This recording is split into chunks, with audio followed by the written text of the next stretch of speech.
Hi family and welcome to another Tuesday Thinking Tanks Tuesday. So hey, welcome. And for today, like any other Tuesday, we are doing current affairs news. So as you all know, on Tuesdays on Kosa Chick TV, what we do is we do current affairs news. We look at the topics which made headlines in South Africa or around the world. So without wasting any time, in front of me, I have, as usual, our working station where we check online what's making news. So in front of me right now, I have there's so many news which happened. As usual, last week we did, for the past, I think, 2 weeks, we did the story of the lady with the 10 babies. To tell you the truth, family, even today we still don't know whether the lady's got the 7 children or not. So that story, for me, it's just I blame, I don't know whether to blame the journalist or what, but I blame the person which put the news on the newspaper and get the whole country excited over a Guinness Book of Record entry which we might be holding somewhere. So that one, I think, if you have to report something, especially something which might be important, please do your proper research investment. Lately, I'm getting disappointed over journalists because it seems like journalist investigation these days is lacking. So if you have a reliable source, make sure that your source is feeding you the right information. Don't just take the news and run with it, because as a journalist, you need to put news which are credited for. You can't just think of a story out of any way and decide this is what the news. So for today, I'm not sure if we're going to find anything regarding that story, but then in front of me, let's see what we have on the internet regarding our current affairs in South Africa. Okay, KZN school closes after 22 matrics attend part and 1. So we've got headlines about the COVID, what's happening lately on the COVID.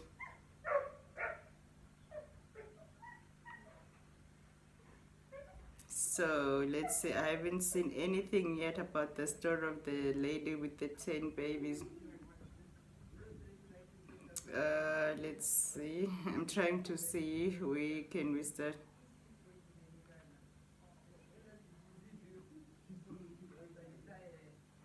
Okay, Bafana Bafana Educated Fortune complete your pro license of job Nicholas Lens Mount. I'm sorry about the noise, the apples with the dog outside. Okay, let's see. There's the other one which was making news is the allegedly Bushiri has been coming in and out of South Africa. Shepherd Bushiri in and out of South Africa.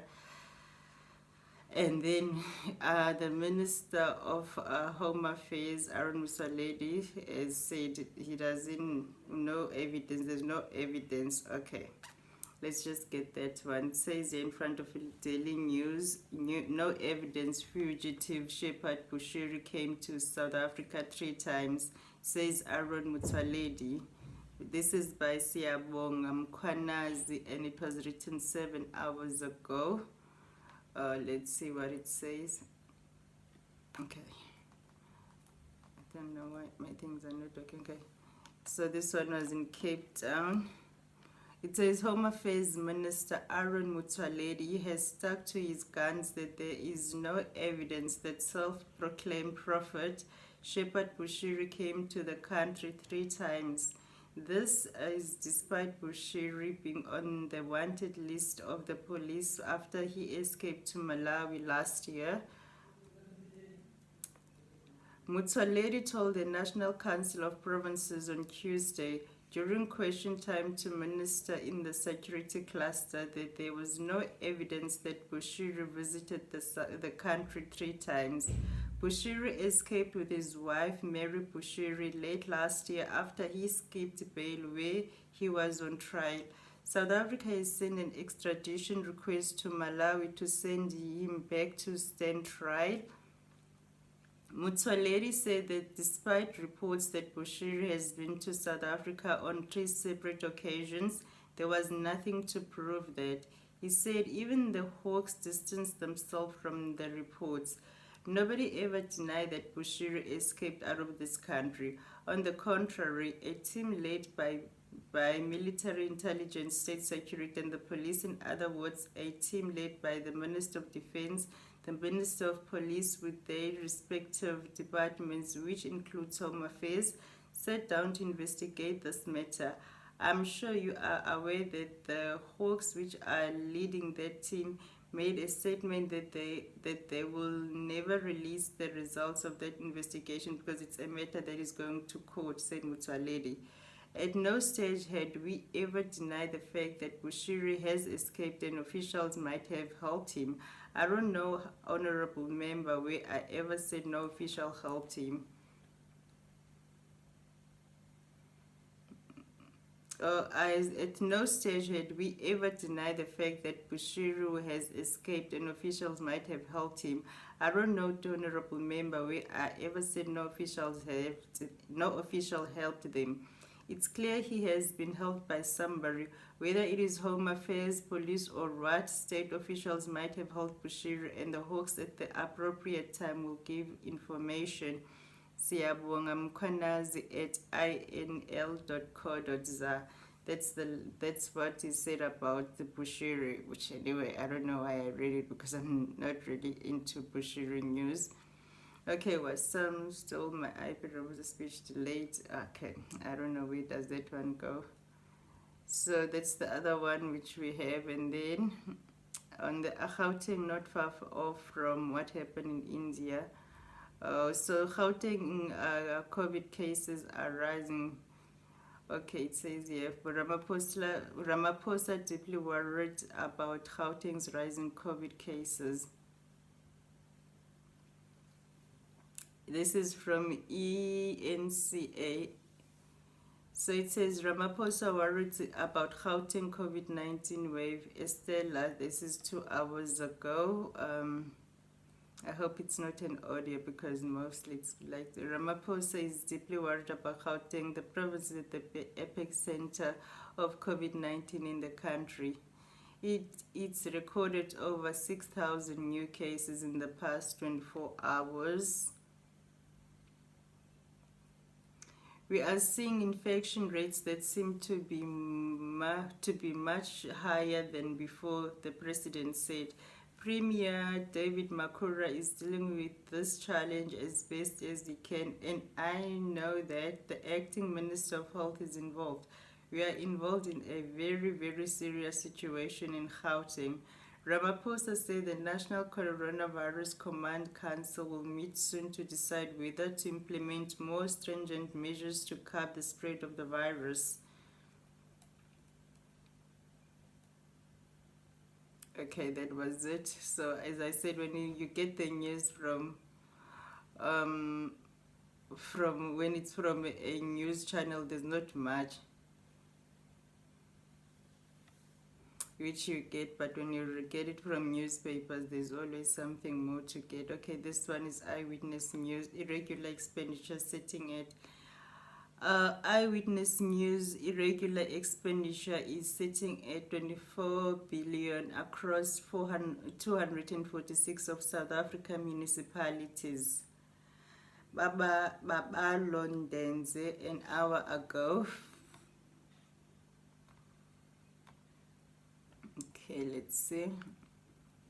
It says here again, this was reported from Cape Town. The Auditor General said on Tuesday, irregular expenditure at municipal level continued to be a problem and was sitting at 26 billion incurred by 246 municipalities. Tsakani Maluleke briefed a joint meeting of Parliament and said that figure could be higher if more municipalities submitted their financial statements. She also noted widespread non-compliance with legislation by the country's municipalities. Maluleke said there were over 800 instances where suppliers made false declarations and only a handful of municipalities did things correctly.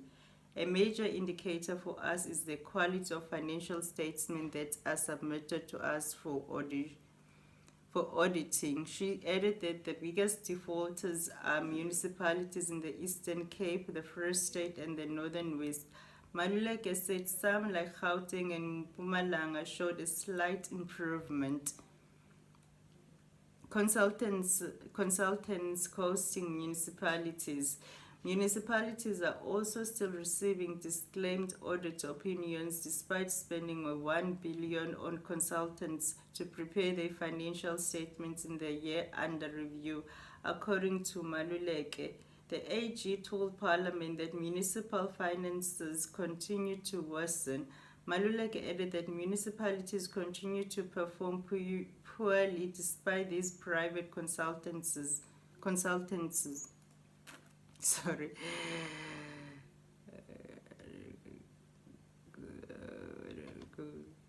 So as I was saying, R1 billion was spent by municipalities on consultants to help them compile financial statements. There are 10 municipalities disclaimer audit opinions despite hiring consultants to compile financials. Maluleke also touched on the use of COVID-19 funds by municipalities, saying the funds have been misused in many cases. There were instances where the COVID-19 relief funding was used for something other than COVID-19. An example is a municipality in the Eastern Cape where the funds were used to buy the mayor a car rather than this intended purpose. So here we go. We still continue to hear how South African governments just don't seem to get it, that we need every cent which we can get to get the country's economy booming, but people are just spending. 2 billion is a lot of money. So let's see. I'm not sure about this one. Somebody stole my iPad. Ramaphosa speech delayed. I'm not sure, and I'm not gonna waste my time with that one. And then what's the Gauteng, not far off from what happened in India. Okay, let's see. We saw this story. Oh, this is Cape Talk again. Cape Talk, as I said a few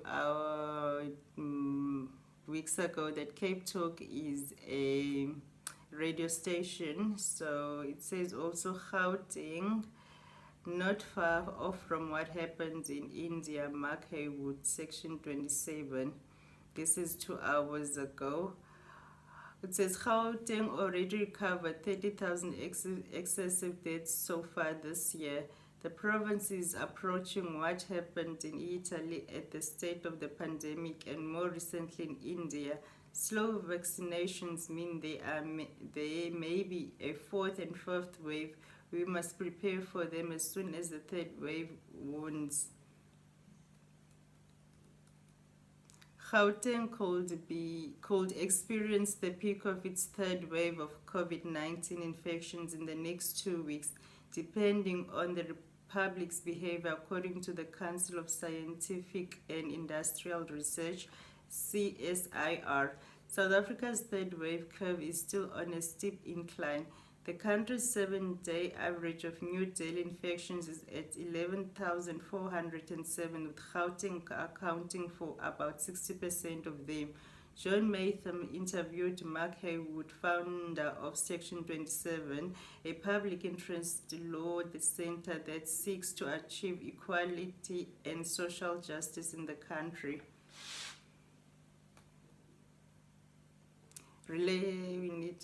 Things are bad. We are not very far off what happened in India. In Gauteng, by 11 June, they had 30,000 excessive deaths. It seems we're not yet close to the peak. Mark Haywood, founder Section 27, our best protectors are ourselves. I don't think further economic disruption that will make people hungry and unemployed will help. I've spoken to doctors who say stop the flow of alcohol. I agree with that. One group of people we've overlooked in this pandemic is social scientists and communication specialists in health. The messages are not that complex, it's tragic. Because of our slow vaccination, there will be a fourth wave and a fifth wave, probably. So we have to start thinking about that now. Once we get through this peak, we have to prepare for the inevitability of a rise again.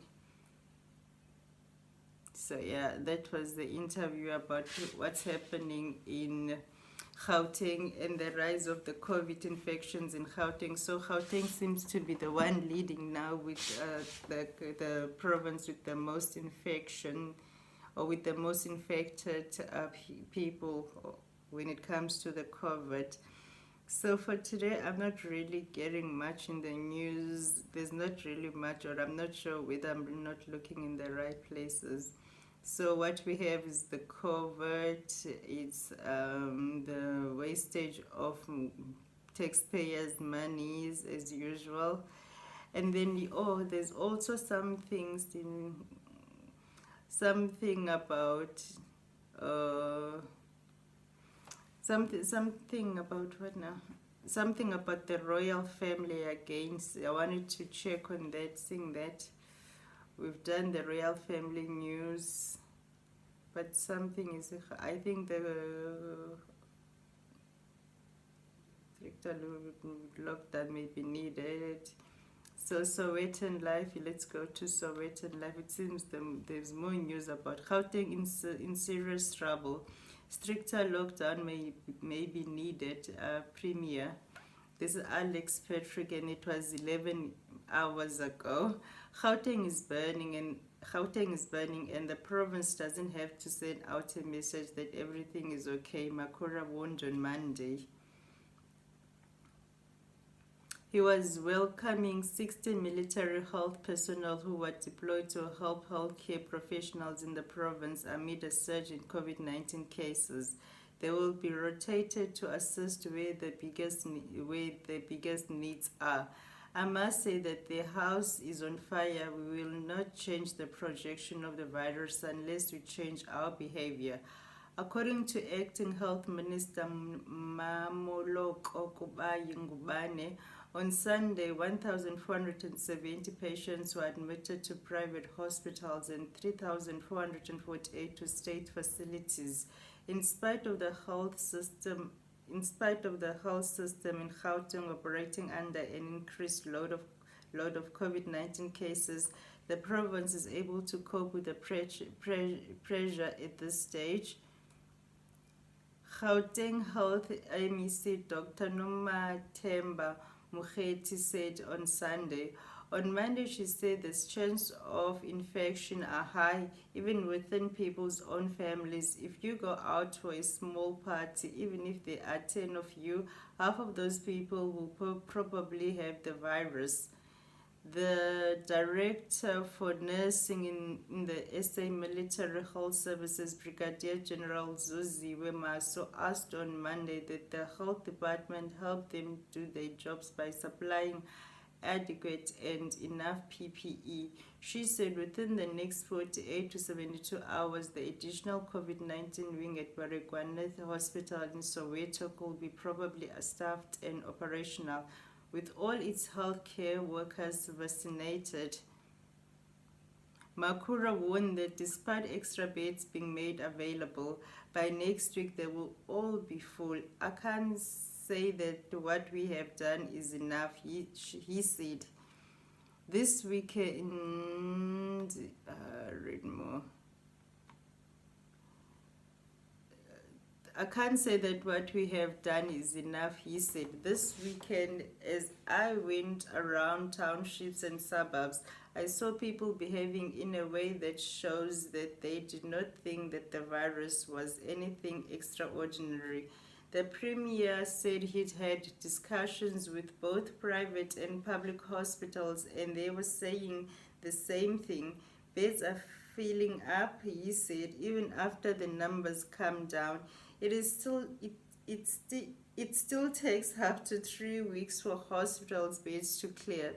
The provincial healthcare department said earlier on Sunday that 8,403 new infections had been recorded in Gauteng in the previous 24-hour cycle, and 5,178 people are in hospital. Gauteng now has a cumulative total of 545,262 cases of the coronavirus, with 477,493 recoveries and 12,079 deaths.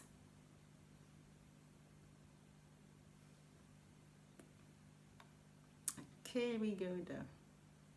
The Democratic Nursing Organization of SA, DENOSA, on Thursday warned that the nurses in Gauteng were overwhelmed, overburdened, and at risk of burnout as COVID-19 cases in the country soared above 13,000 daily. They are losing their colleagues and loved ones in the process, so the nurses are not coping at the moment. But it is not only nurses, we're even seeing it with the doctors, said DENOSA Acting Provincial Secretary Bongani Mazibuko.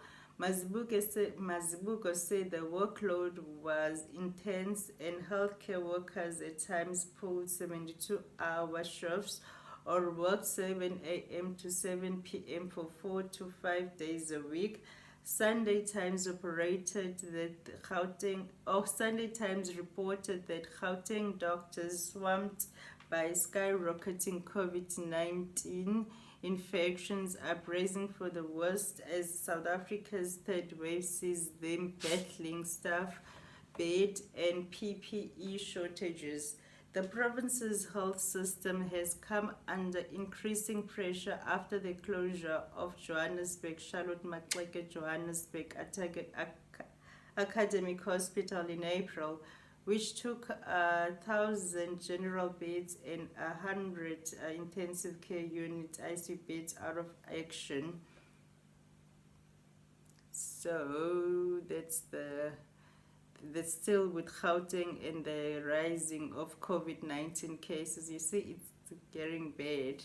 So this time it seems like Gauteng is making the headlines with the rising of infections, as we said before. So in front of me I've got the Cape Times.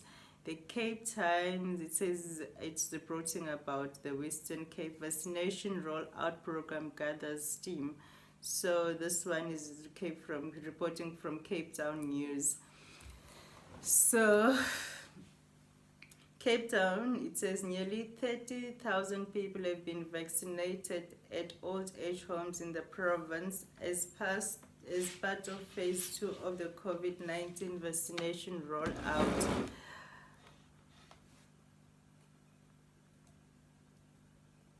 MEC for Social Development, Shana Fernandez, said she was pleased that the vaccination rollout program continued to make steady progress at old age homes in the Western Cape. As of Tuesday, 29,902 persons have been vaccinated across old age homes in the province. The figure includes all support staff and residents who are 60 years and older. Of 300 old age homes in the province, 117 are funded by the provincial DSD. We are making steady progress in terms of vaccinating both residents and staff at old age homes. However, we are also witnessing an increase in infections at some facilities. As such, we remain on high alert and are continuing to work closely with all old age homes in the province to ensure that all residents remain safe, said Fernandez. The number of residents in old age homes who have recovered from COVID-19 has increased to 2,726. The current figures show an increase of 34 recoveries and an increase in the number of active infections from 20 to 49 since the department last provided an update on June 7.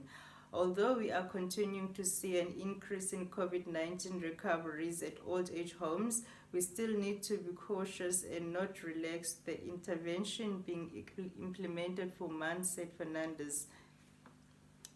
Cape Times, and that was Cape Times, and that's how Western Cape is dealing with the COVID. So the Western Cape is vaccinating, and there's rise of people being vaccinated, especially in old age homes. So that's good news. So let's see. 20 years later, government still discussing basic. The Department of Social Development said it will proceed with plans to introduce a new basic income grant, but civil social organizations say they remain skeptical that government has double cover too. Okay, this one, it's social grant. Mabel impressed the COVID-19 compliance in Stellenbosch University. So I don't think there's much news today, just the usual suspect. So I won't drag it for today because I'm not really feeling the news. It's the same COVID vaccination cases rising, and then all of the usual. So last week it was Father's Day, as you all remember. Father's Day. Not last week, on Sunday it was Father's Day. So daddies were spoiled, there was nothing hectic. There's nothing much in front of me today which I can share.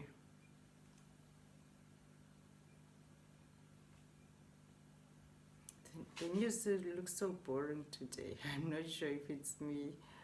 But they do found the first pet back in Ramaphosa's hands after it disappeared. I don't know what's the story of the pet, and I'm not gonna waste my time to take out much money approval of more COVID-19 vaccination. Oh, EFF, my word. So EFF lockdown title risk may be on the cards for Gauteng. As I said already, we are led by fools. Malema slams lockdown and slow vaccination rollout. Mzansi mourns the death of Muvhango star actor Luzuko Nteleko. Main 4 dead in Mandalay as junta clashes with militia. Mutsaledi no evidence, okay. Xenophobic attacks promote social cohesion. So there's nothing. Acclaimed composer Professor Mzilika Zikhumalo passes away at age 89. Eyewitness News.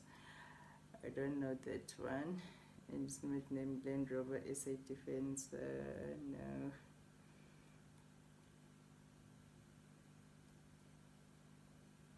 Okay, Emirates Airlines block SA passengers. Once again, people relay went on the extra mile. So I think, family, for today we're gonna call it quits. There's not much happening. Oh, thank heavens. Eyewitness News. This one, yes, I really want to say. Eyewitness News. Apparently there were 20 bodies found in an old mine, which people don't know how the body got there, but then it was all because of they suspect illegal mining. And yes, the last week one of the news which were hyped was the my people find gold, diamond, only to turn out it wasn't diamond in case it was just quartz. My people thought they found diamond. So yeah, but let's hear this one. This is another story. This one, it says identification. This is from Eyewitness News. It says identification of some of the bodies found at Orkney mine said to be made public. Okay,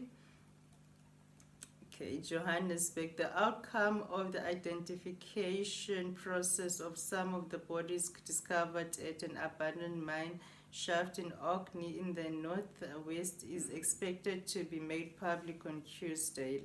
Last week, police found the bodies of 20 men suspected of having been illegal miners from Lesotho. The victims were found at different locations in the area, It is believed they were killed in an underground gas explosion. On Monday, Northwest Premier Job Mohoro met high-ranking officials from Lesotho to help with the identification of some of those killed. The Lesotho Consult assisted in bringing 10 of those families from Lesotho through to the mortgage to assist the police in possibly identifying these illegal miners that were found in Orkney, said the police Adel Mayberg. Yeah, people, that's the problem. They found the bodies, so the bodies might be identified. So that's good news. So there's also talks about the illegal minings and so on, how to close mines which are not being used properly so that people don't mine there illegally, because at the end of the day they end up becoming dangerous to those illegal miners. So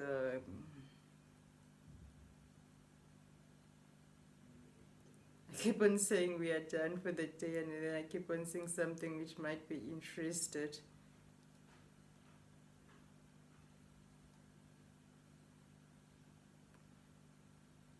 So I don't think there's anything else now, which we have. Bloemfontein passed arrested for rape and human trafficking. Oh God. Actor Noma Ngoma is collaborating on a book. So Noma maybe will be writing a book. Okay, I think family for today we are done. There's not much. There are some political involvement in the service delivery protest. Okay, ANC staff auditor underway. Party rejects claims of ghost workers. Remember last week ANC work staff were protesting because of unpaid wages, maybe apparently. So now they reject the claims of ghost workers. It says this was from the August and it was 12 hours ago. ANC staff auditor underway. Party rejects claims of ghost workers. ANC, okay, Cape Town. The ANC has dismissed claims that its staff audit is an effort to sniff off ghost workers. The party's general manager, Fabi Potgieter, on Monday indicated that the party was in the process of completing its fourth audit. The audit process is something that's done every 7 to 10 years. ANC staff had until Monday to submit their job titles to Lutuli House. The process for the submission of the current title started in 2019 but was disrupted by COVID-19. Sorry. We don't believe we have ghost workers. The staff audit is done every 7 to 10 years because that's around the time that we tend to look at if there's a need in adapting our organizational structure. Over the last 27 years, we've done 3 staff audits, so this will be the 4th time, she said. The submissions were done either online or via email. We are in the process, as per 54th conference resolutions, of reviewing the ANC's administrative structures and policies with a view to modernize and sustainability. This process started in 2019.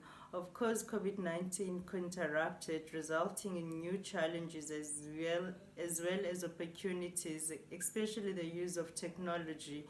The staff audit is part of that process, focusing on employees' core skills, but also how remote work and use of technology have impacted on job descriptions, tools of trade, working conditions and hours, etc.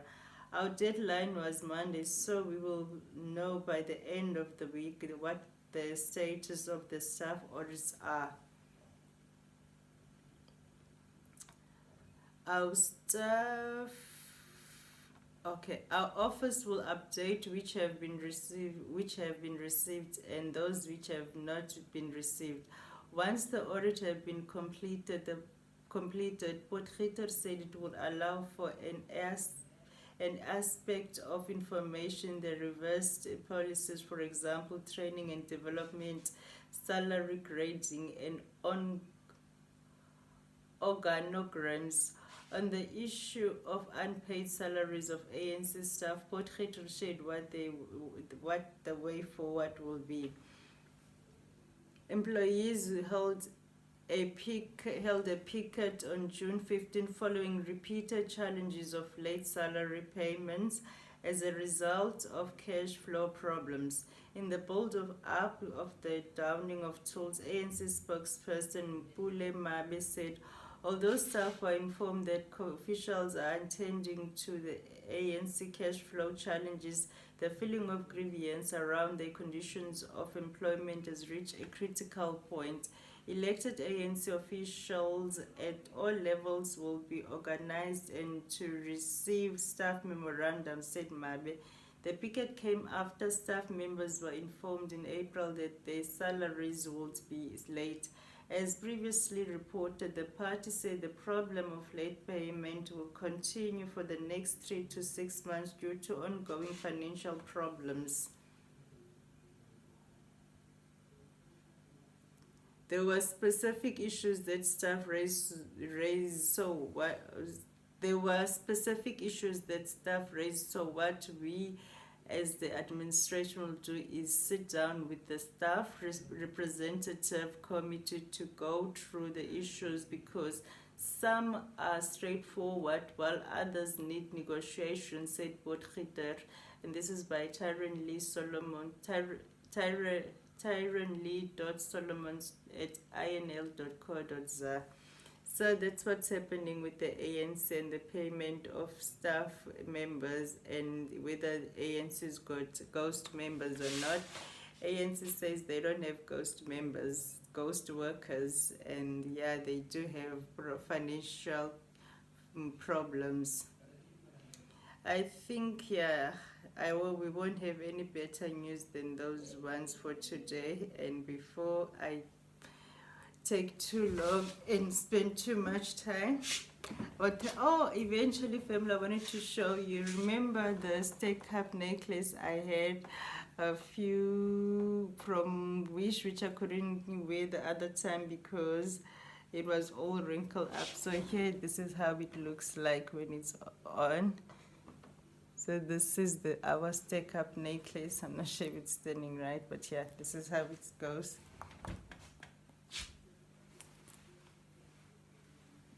So it kind of looks cute. I was wearing it today.